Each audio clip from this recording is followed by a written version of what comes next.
About a year ago, I was renting this cheap apartment on the first floor of an old two-story building, decent neighborhood near downtown.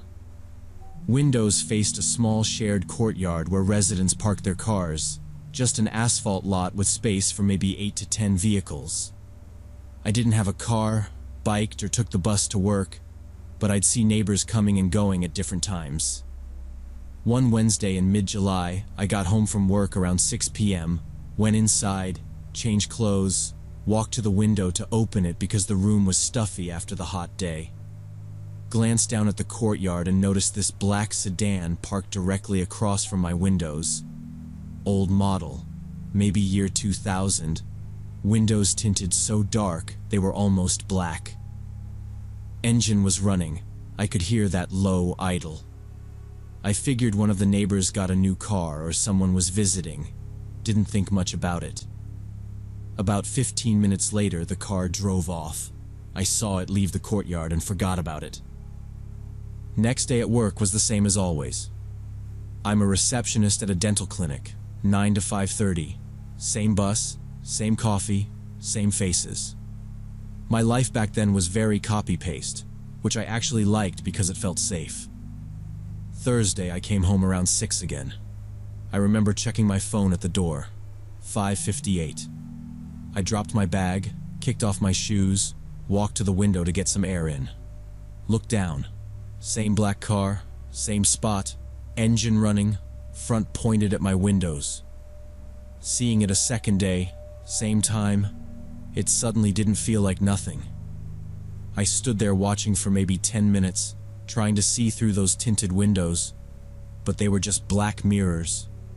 No doors opened, nobody walked up to it. Courtyard stayed totally still.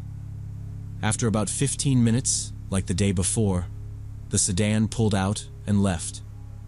On the bus Friday morning, I couldn't stop replaying it. Black car, engine always on, shows up exactly when I get home, leaves right after. It didn't feel random anymore. The only fixed thing there at that time was me. That thought stuck so bad it made my stomach hurt. Around lunch, I called my manager, told her I felt sick and asked to leave early. She said okay. I got home at 5 p.m., a full hour earlier than usual. Courtyard was empty, no black car. I sat on the couch pretending to watch something, but I kept checking the time. At 5:30, when I'd normally be leaving work, I grabbed my purse and keys, walked out like I was going somewhere, went to the corner store and wandered around for 20 minutes, barely looking at anything. At 5:55, I headed back. As I turned into the courtyard, I did a quick scan. Still empty. When I actually reached the building door, I checked again, just in case. No sedan. I went inside, took the stairs kind of slow so I wouldn't look like I was rushing, then went straight to my window. The black car was there, parked directly across from my apartment, engine running. It hadn't been there literally 30 seconds earlier when I came through the courtyard. Whoever was driving either pulled in the second I disappeared inside or was waiting nearby and timed it. That was the moment it stopped feeling like paranoia and started feeling like someone had my schedule written down. My hands were shaking enough that I didn't want to stay alone, so I went upstairs to my neighbor Carol. She was maybe 50, lived right above me, kind of the unofficial building guard. She always knew who was parked where, who was fighting, who was moving out. If anyone had noticed that car before, it would be her. I told her everything, trying to keep my voice level. Wednesday, Thursday, leaving work early, coming back at my usual time, car suddenly there. She didn't laugh or brush it off. She just got this tight look and said, "Okay, that is weird. Let's go see who it is. Maybe it's just some guy waiting on someone and he doesn't realize how this looks." We went down together. As soon as we pushed open the entrance door, I could hear the engine louder. We walked toward the car like we were just heading to the dumpsters, not staring. The second we got maybe 5 meters from the entrance, before we even turned fully toward it, the sedan shifted. Engine revved slightly, Reverse lights flashed, and it started backing out of the spot. Up close like that, I could see part of the plate. I repeated the numbers and letters in my head, over and over, while I fumbled out my phone and typed them into a note. The car swung around the courtyard and rolled out through the gate without stopping. Carol watched it go and muttered, "Yeah, no, that's not normal." I told her I wanted to call the police right then. Carol thought for a second and said, "Look, I'm not saying never call, but right now, what do we tell them? A car parked here and left. They'll say it's not illegal, and maybe they don't even send a patrol. Let's see if it comes back tomorrow. If it does, we call right away." I hated that she sounded reasonable. I also didn't want to be the crazy 23-year-old complaining about a car, so I agreed to wait one more day. Saturday, I decided to do the same test. I left my place at 5 p.m. on purpose, walked slow loops around the neighborhood for an hour, texted a friend about random stuff so I wouldn't chicken out and go home early. At exactly 6, I turned onto my street. The black car was already in its usual spot. To reach my door, I had to walk right past it on the sidewalk. The engine was running.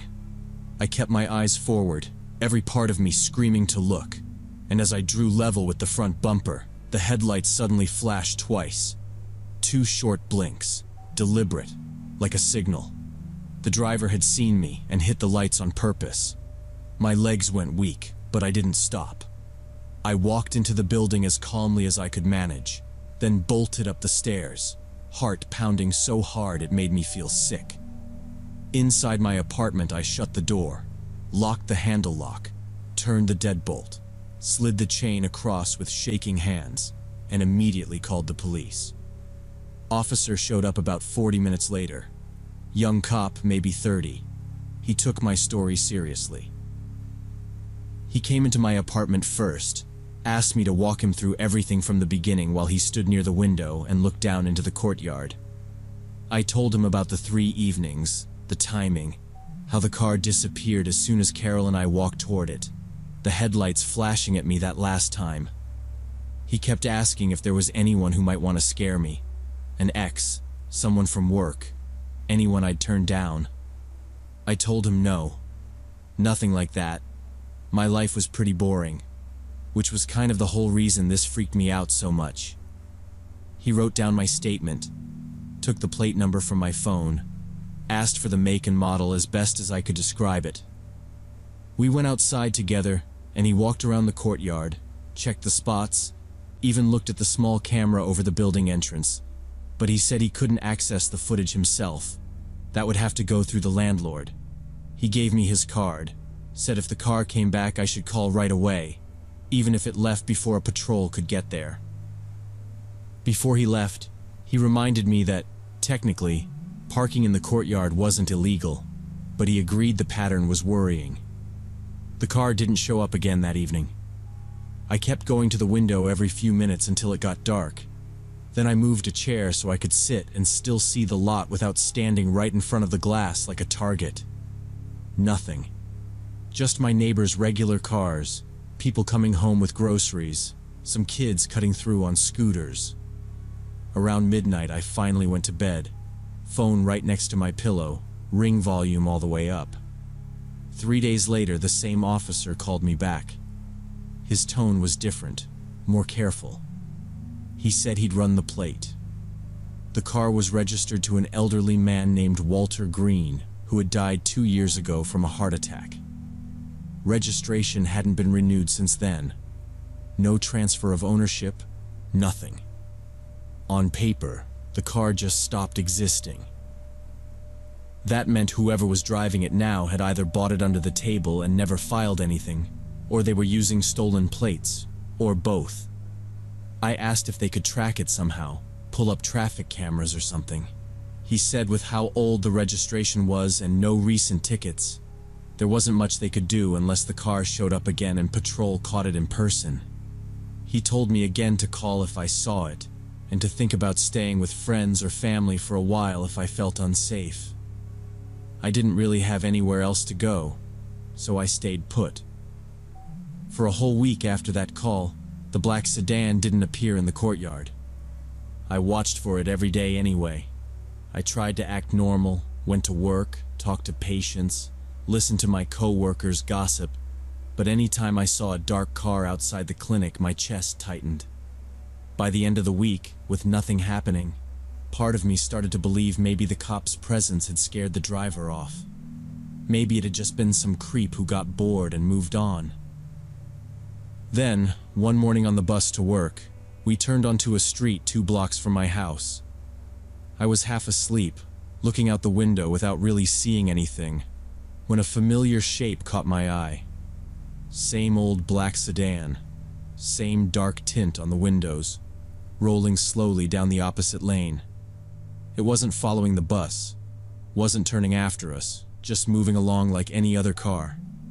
But my body recognized it before my brain did. My stomach dropped. As we passed it, I twisted in my seat, trying to see the plate through the window glare.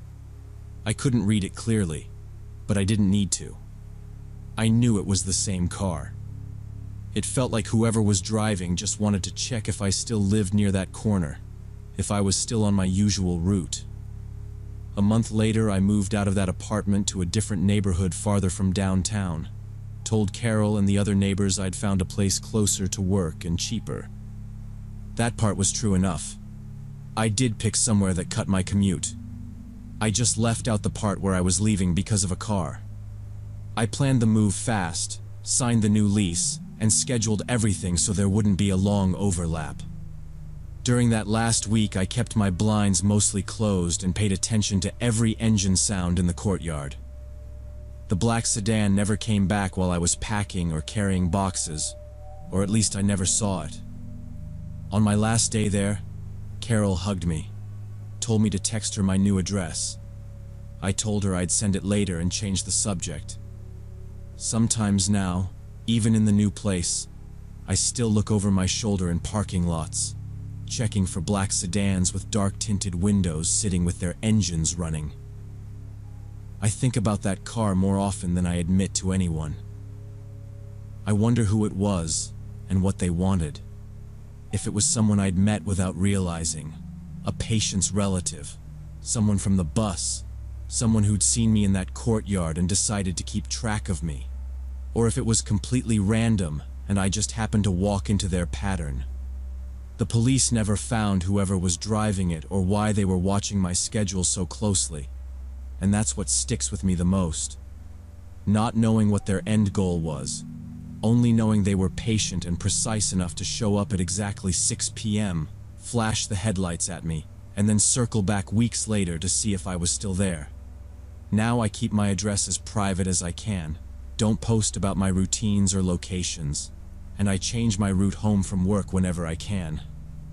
Maybe it sounds paranoid, but after that, being careful feels less like overreacting and more like the only control I have.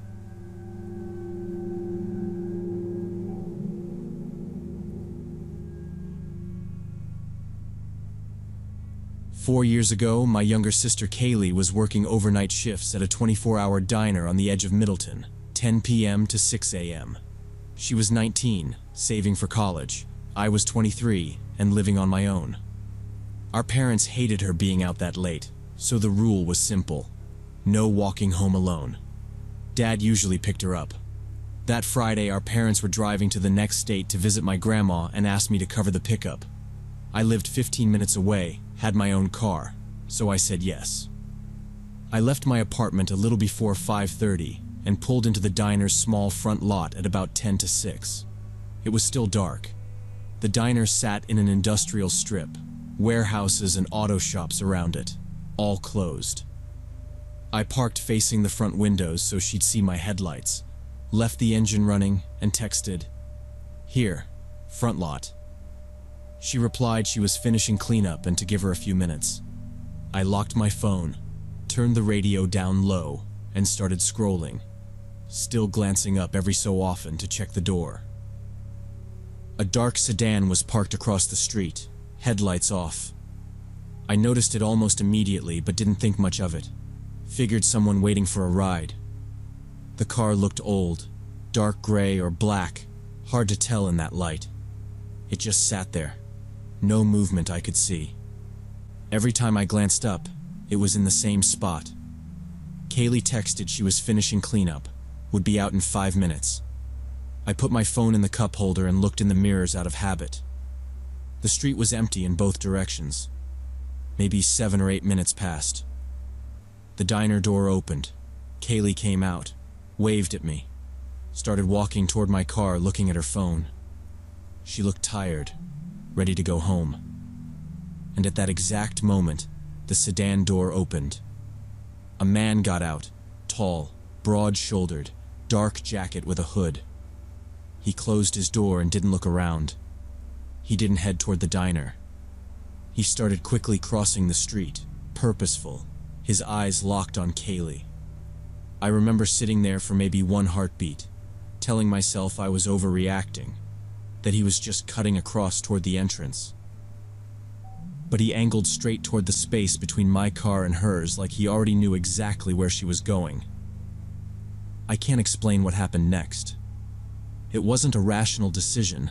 It was instinct, a jolt of panic that made me lock onto him. Every part of me was screaming that he was going for Kaylee and that I had seconds. My hand was on the door handle before I'd even processed that thought. I jumped out of my car so fast I don't remember opening it and shouted across the lot, "Kaylee, get in the car, now!" My voice came out higher and harsher than I meant, enough that she flinched. My sister looked up from her phone, eyes wide, staring at me, not understanding. For half a second she just stood there between us. The man sped up, went from fast walk to a run. Kaylee's eyes flicked from me to him and back, and I saw the moment it clicked. Her body tensed and she bolted toward my car, still not knowing exactly what was happening, but trusting I wouldn't yell like that for nothing. He was running after her, distance between them closing, one arm reaching out like he was going to grab her. I felt this cold, clear fear.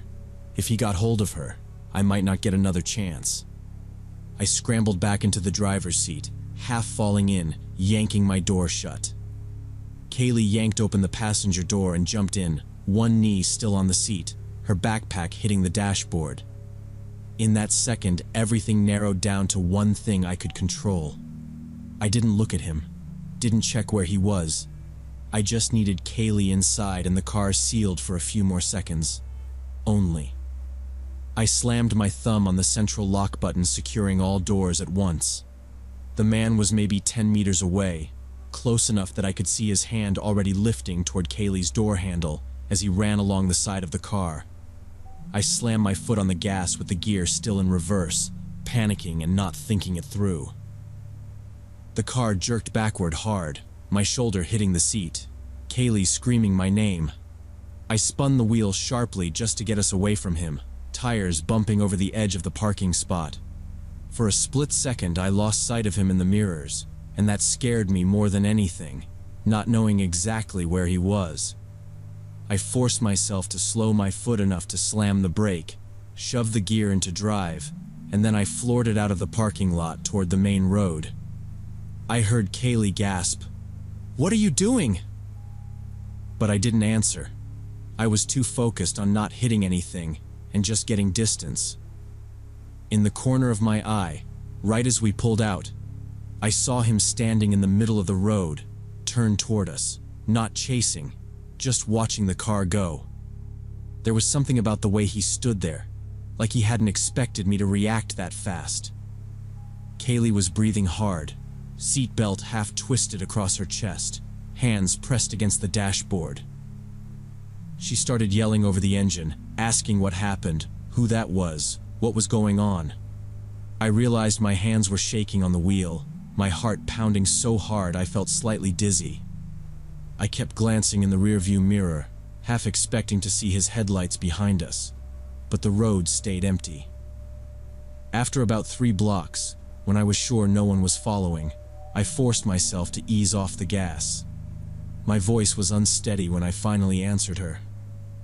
"Kaylee, he got out of his car exactly when you stepped outside," I said. "He wasn't going to the diner. He was walking straight toward you, right to your door. He sped up when you did." She stared at me, still confused, shaking her head. "You don't know that," she argued. "Maybe he was just cutting through. Maybe he wanted coffee. You freaked out for nothing." I told her flat out that I didn't believe that.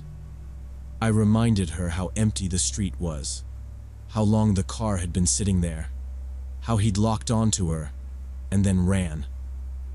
She went quiet first, looking out the window, chewing on her lip like she does when she's thinking. Then she started arguing again, more defensive this time, saying I scared her worse than he did, that maybe I'd misread everything because I was tired. I didn't push back after that. There was this heavy tension between us the whole rest of the drive home, both of us replaying those few seconds in our heads, neither of us completely sure we could explain it in a way that would sound serious to someone else. I pulled up in front of our parents' house and put the car in park. The sky was just starting to lighten. I told Kaylee to text me as soon as she was inside. She rolled her eyes a little but agreed, grabbed her bag, and got out. I waited until I heard the front door unlock and saw the porch light come on. She went in, turned, waved once through the curtains, then shut the door. Only then did I pull away. I didn't want to upset her more by staying, but the more I thought about his face, the more certain I got that this wasn't just some random guy headed for coffee. A couple blocks from my own place, I pulled over on a side street and sat there for a minute, trying to steady my breathing. Then I called the non-emergency police number. When the dispatcher answered, I told her I wanted to report suspicious behavior outside a business and forced myself to give a clear, detailed statement. I gave the diner's address, the time, explained that a man in a dark sedan had been sitting there at least 15 minutes with his lights off, then got out and walked directly at my sister when she left work. I described him as best I could. Tall, broad shoulders, dark hooded jacket, maybe late 20s or 30s. I told her I couldn't see his face clearly, but that the way he moved made me sure he had a purpose. I described the car, the direction we drove off, Kaylee's overnight schedule, everything I could remember. The dispatcher took it seriously, asked follow-up questions, and said they'd send a patrol to check the area and file a report. The next day our parents got back from my grandma's, and I sat them down at the kitchen table. I didn't soften it. I told them exactly what happened in that parking lot, that I was certain he was waiting for her. Dad's face went red, and Mom kept putting her hand over her mouth. Dad said there was no way Kaylee was ever working a night shift there again. When we called her into the room, he flat out told her he wanted her to quit. Kaylee pushed back immediately. She said everyone was overreacting, that the guy never touched her, that technically nothing happened. She reminded them that she needed the job, that she'd been saving, that getting a new one wouldn't be easy. Mom said they'd help with money. Dad said they'd drive her to and from work if she got a different job, but they didn't want her at that diner overnight anymore. It turned into this long argument that went in circles. She finally agreed to at least start looking for a day job, which calmed them down a little, but I could tell she still thought I'd blown everything out of proportion. For the next week, Mom insisted that Dad or I take turns picking Kaylee up and dropping her off even during the day, and she kept peeking through the blinds whenever she heard a car outside. Kaylee complained about feeling smothered, but she still got in the car every shift without fighting it.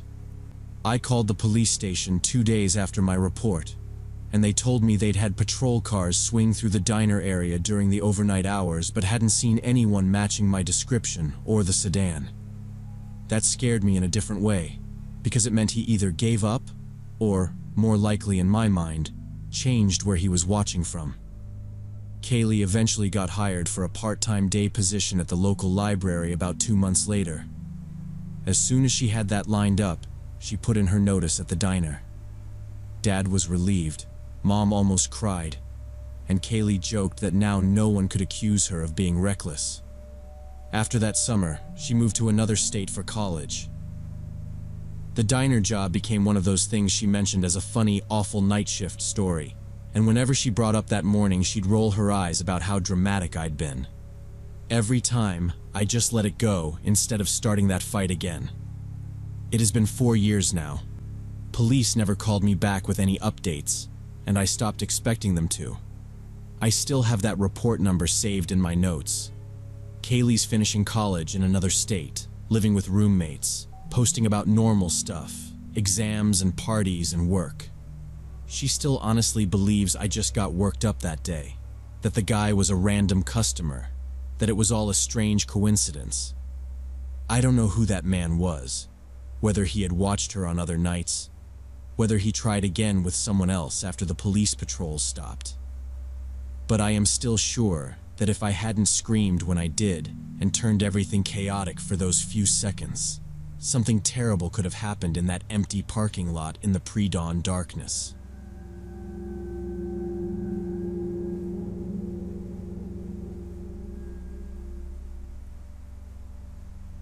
"8 hours behind the wheel, and I could barely keep my eyes open.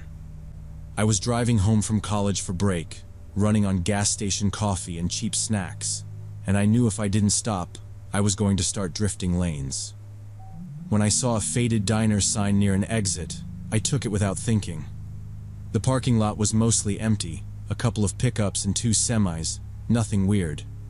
Inside was the standard roadside setup: sticky floor, buzzing lights, smell of fryer grease. A waitress with a messy bun told me I could sit anywhere, so I took a booth by the window so I could keep an eye on my car. I ordered a sandwich with fries and a soda, plugged my phone into a power bank, and started scrolling through Instagram. My whole plan was simple: eat, wake up a little, then knock out the last 4 hours home. About 10 minutes later, right when I started wondering if they'd forgotten my order, I heard a chair scrape hard near the entrance. At first, I figured it was just someone annoyed about cold food or a wrong check. Then a man's voice cut through the room, loud, angry, not just irritated. I looked over and saw this guy, mid-40s, built like he poured concrete for a living, standing way too close to my waitress. He had one big hand wrapped around her uniform sleeve, tugging her toward the door while she tried to pull back. "We're leaving! Right now!" he barked, loud enough that everyone in the place heard him. She yanked at her arm. "Let go of me, Rick. I'm working. You promised you wouldn't come here." That's when it clicked. This wasn't some random customer. He wasn't here for food at all. Even from my booth, I could smell the alcohol on him. He had that loose, unsteady sway, eyes glassy, words just a little slurred but full of anger. She kept saying she had a shift to finish, that they could talk later, that he needed to leave. Another waitress, older, came over and told him he had to let her go and sit down or get out before they called the cops. He whipped his free arm toward her in this wide swing. He didn't connect, but it was close enough that she flinched back fast. That was the point where sitting and pretending it wasn't happening felt worse than getting involved. I slid out of my booth with my phone in my hand, staying a few steps back so I wasn't just rushing a drunk guy twice my size. A couple other people stood up too. One of the truckers at the counter turned on his stool and just stared at Rick, jaw clenched. The kitchen door swung open and the manager came out, wiping his hands on a towel as he walked over. He was an older guy, gray mustache, small, but he moved like this wasn't the first time he'd had to deal with someone like Rick. "Sir, you need to leave," he said, calm but firm. "Let her go and walk out, or we're calling the police." No yelling, no swearing, just that. Rick glared at him over the waitress's shoulder. "Mind your own business," he snapped. The manager didn't back down. "This is my business. Let her go. You're done here." I saw people around me already unlocking their phones. I had 911 pulled up without even thinking about it. For a second, it looked like Rick might actually listen. His grip loosened just a little. Then he suddenly dropped her arm, stepped in, and shoved the manager with both hands straight in the chest. The manager flew backwards and hit the back of his head on the metal counter behind him. The sound made my stomach twist. This dull crack followed by the thump of his body hitting the floor. For maybe half a second, the whole diner went silent. Then people started screaming. The older waitress ran to him and dropped to her knees, yelling his name and trying to roll him onto his side. A guy at a nearby table said he was calling 911 and started shouting the address into his phone. One of the truckers took a step toward Rick like he was about to grab him, then hesitated when Rick spun back to the first waitress. Rick stared at the manager on the ground like he couldn't believe what he'd just done. That shock lasted maybe a heartbeat. Then his face hardened. He grabbed the waitress by the upper arm, harder this time, and yanked her toward the door. She stumbled and started screaming, "No, I don't want to! Help me!" I moved to the end of the row of booths and stepped in front of them, hands up, not touching him, just blocking the path. "Hey man, stop. Just wait." "She doesn't want to go," I said. I wasn't trying to fight him. I just wanted to slow him down long enough for more people to step in, or for sirens to show up outside. He didn't even break stride. He drove his elbow into my chest and shoulder so hard it knocked the air out of me. I slammed into the side of a booth and slid down, my phone skidding across the floor. By the time I could take a breath again, he had her halfway through the doorway, dragging her while she grabbed at the frame and anything else she could catch. One of the truckers, huge guy with a beard, jumped off his stool and ran after them, yelling at Rick to let her go. A couple of us followed him out, leaving the manager on the floor with the other waitress still screaming for help into the phone. The sudden shift from the bright diner to the colder air outside made everything feel unreal for a second, but Rick never slowed. By the time we hit the edge of the parking lot, he already had the passenger door of a dark blue Ford F-150 yanked open and was shoving her inside, one hand locked around her arm as he forced her into the seat. The trucker yelled at me, "Write this down. TXR8, that's all I got. Too dark. Dark blue F-150. I already had my phone in my hand, so I opened my notes app and typed it in exactly like he said. My fingers were shaking so much I had to slow down and check it twice. A second later, the engine roared and the truck ripped out of the parking spot, swung hard toward the road, and shot off. For a moment, I saw the waitress's silhouette through the passenger window, like she was twisting away from him. And then the truck straightened, and the taillights were just shrinking red dots until they disappeared past the highway ramp. The trucker jogged a few steps after it, then stopped because there was nothing else to chase. We were on foot, and he was already gone. When we turned back toward the diner, reality hit harder. Through the glass, we could see the manager still on the floor, not moving, blood spread under the back of his head where it had hit the metal counter. The older waitress was kneeling beside him, pressing a pile of napkins and a dish towel against the wound with both hands, crying and yelling something into her phone on speaker. A couple customers hovered nearby, asking if they should do CPR or move him, and she was shouting, "No, don't touch him. They said don't move him." We walked back inside because standing in the parking lot felt like pretending it wasn't our problem. Someone said 911 was already on the way. I stood near the door, breathing too fast, staring at the spot where he'd landed, and hearing that dull crack in my head over and over. Police showed up maybe 15 minutes later, lights bouncing through the windows and across the booths. An ambulance pulled in right behind them. The EMTs went straight for the manager, checked his breathing and pulse, fitted a neck brace on him, and carefully moved him onto a stretcher. The older waitress tried to follow them out until one of the officers gently held her back and started asking questions. Everything felt slow and fast at the same time, people talking over each other. Plates still sitting on tables like this was just a pause in regular service. Later, one of the cooks told me the hospital said he had a concussion and a fracture, and they were keeping him for a while. Right then, all we knew was he was unconscious and bleeding and being rolled out the door. Two officers pulled the trucker and me to the side and started taking our statements. We walked them through the whole thing, from when Rick walked in, to him grabbing her, to the shove, to the truck. The trucker gave the partial plate and repeated the make and color. I showed them my note so they could copy it down. One of the cops read it back out loud. Dark blue Ford F-150. Texas plate starting with TXR-8, and scribbled it in his notebook. He didn't look excited or hopeful when he said it. After they talked to everyone else, that same officer came back over to me and lowered his voice.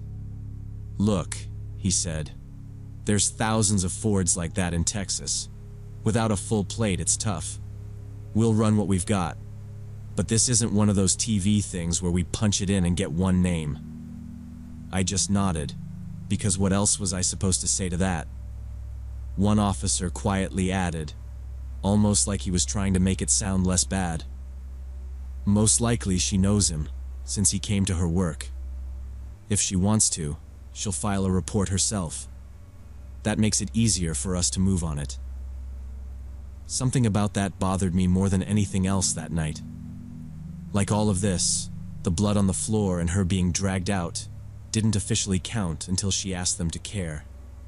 When they finally let us leave, I walked out to my car, opened the door, and immediately leaned over and threw up in the parking lot.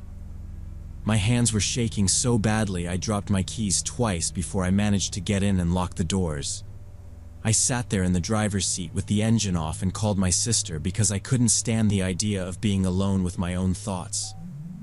As soon as she picked up, I just started talking, telling her everything in a messy, out-of-order way. How I'd been scrolling Instagram, how he'd grabbed the waitress, how the manager hit his head, how helpless it felt watching that truck disappear.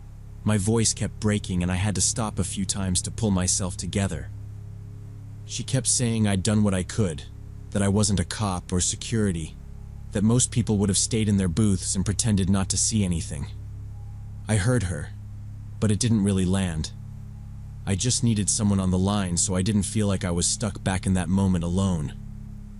I never found out what happened to that waitress, if they ever caught Rick, or what the manager's recovery looked like. I drove home that night because I didn't know what else to do, then spent the next week avoiding the news, terrified I'd see her picture in a headline about a missing woman or a homicide, and recognize the uniform from the diner. What sticks with me is how fast it all flipped. One minute I was a tired college kid eating fries, half awake, killing time on my phone, and the next I was watching a man get carried out on a stretcher and a woman forced into a truck I couldn't stop. People always say they'd be a hero in those situations, but standing there, feeling that drunk guy's elbow slam me into a booth, I realized there's this invisible line between helping and getting yourself seriously hurt, or worse. And even now, when I lie awake and replay it and try to imagine grabbing a weapon or blocking the truck or doing something bigger, every version ends with someone else laid out on that floor, maybe me. And as much as I hate it, I honestly don't know what more I could have done.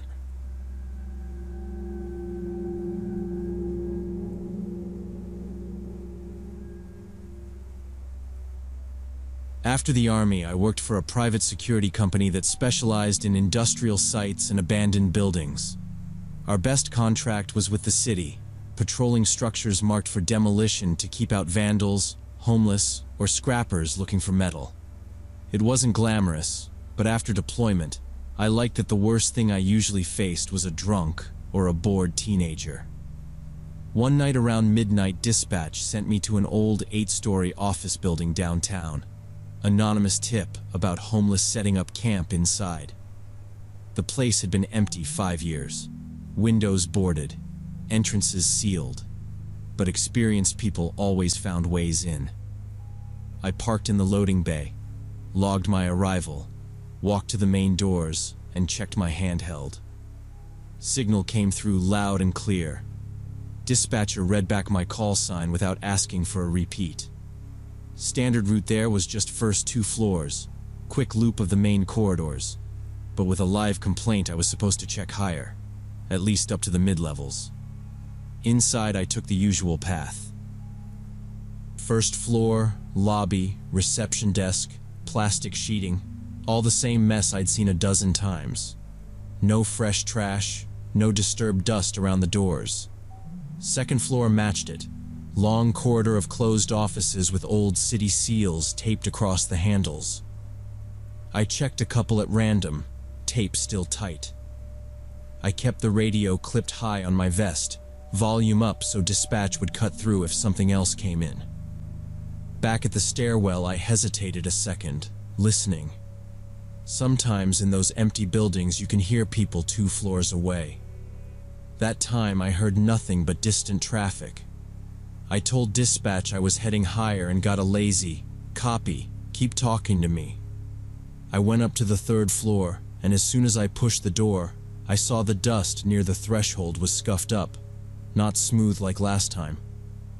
Along the 3rd floor corridor were faint smear marks at hand height, someone feeling their way in the dark. No new bottles or food, but the floor told its own story.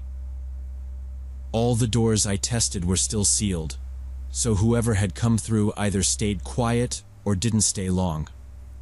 I slowed down, shifted my flashlight so I could use it as a baton if I had to, and headed for the 4th.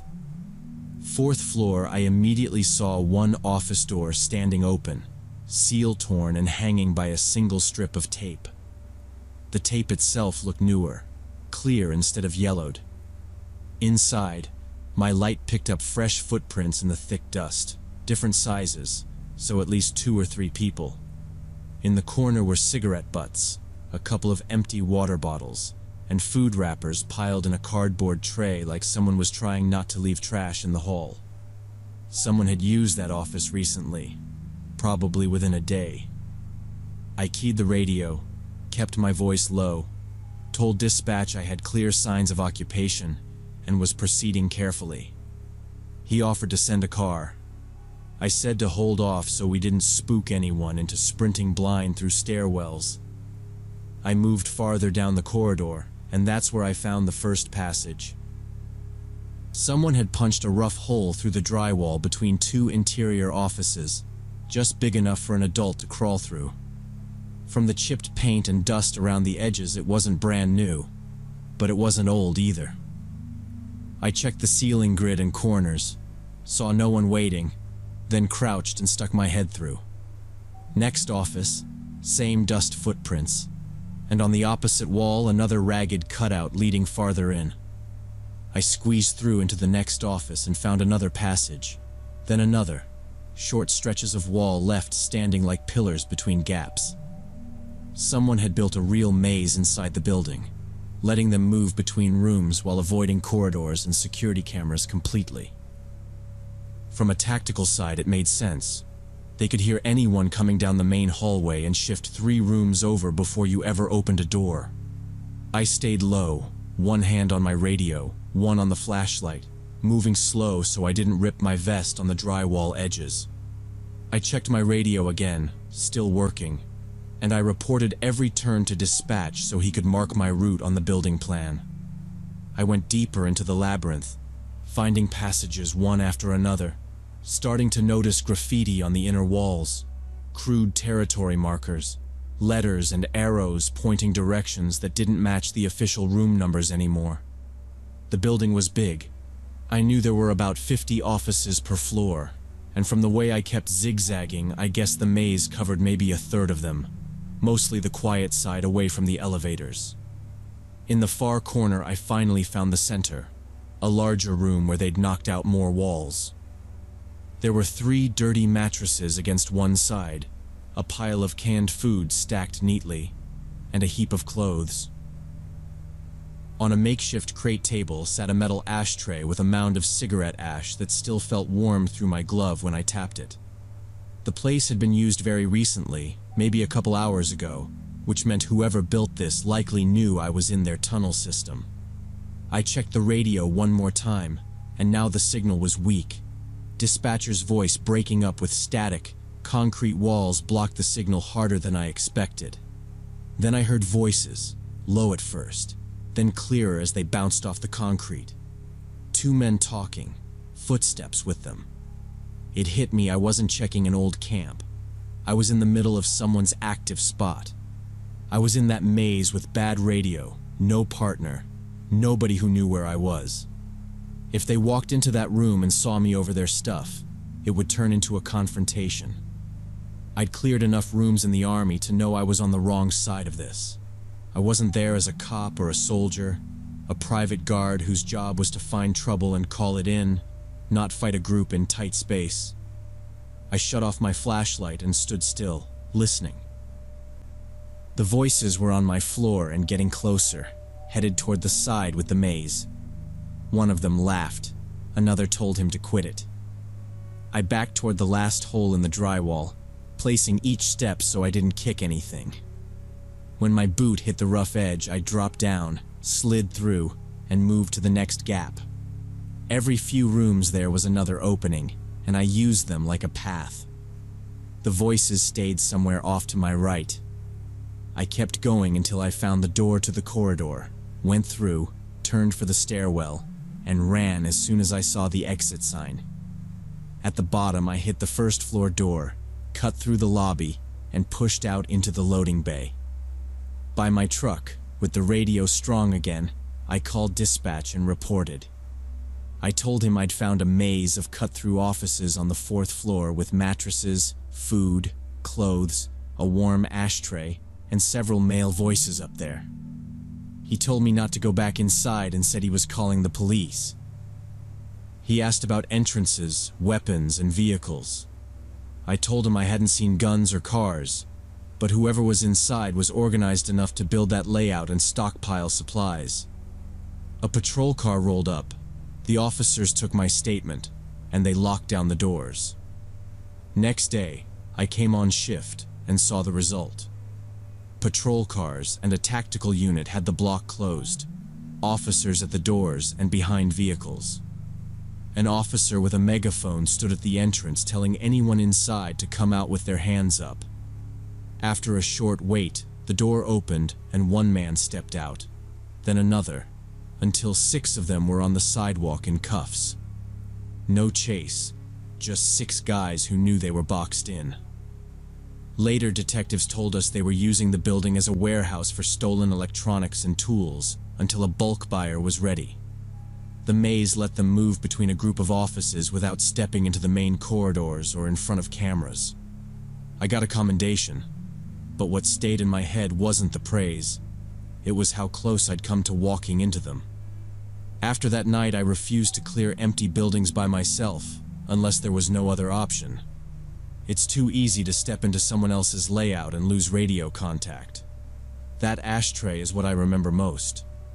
The ash was warm when I touched it, which means they'd been smoking in that room before I arrived. If I'd reached the center 20 minutes earlier, I would have been in a dead-end room, out of signal, face to face with 6 men who thought they were safe and had no reason to let a security guard walk back out.